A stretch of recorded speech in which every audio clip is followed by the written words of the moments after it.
जिला भर में अमन अमान की सूरत हाल को बरकरार रखने के लिए डीपीओ सरगोधा डॉक्टर रिजवान अहमद खान की क़यादत में फ्लैग मार्च किया गया, जिसमें SP investigation Abdul Wahab, DSP city Tasawwur Khan, DSP Sadar Mohammad Usman, DSP headquarter Rauf Ahmed, DSP investigation Irfan Safdar, DSP CIA Mohammad Riaz, DSP traffic Tariq Javed, incharge security Saadat Ali, SHO city circle, alert force, Muhafiz squad और ट्रैफिक पुलिस ने हिस्सा लिया।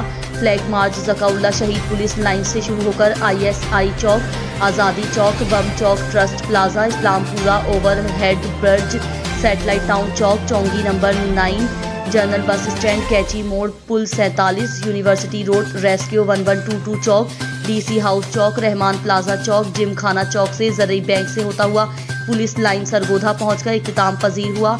इस मौके पर डीपीओ डॉक्टर रिजवान अहमद खान ने कहा कि फ्लैग मार्च का मकसद लॉ एंड ऑर्डर और अमन अमान की सूरत हाल को बरकरार रखने के साथ शहरियों को तहफ़्फ़ुज़ का एहसास दिलाना है। उन्होंने मज़ीद कहा कि अवामुल नास की जान माल की हिफाजत करना और अमन अमान की सूरत हाल को बरकरार रखना पुलिस की अव्वलीन जिम्मेदारी है। सरगोधा पुलिस इस जिम्मेदारी को पूरा करने के लिए हरदम तैयार है।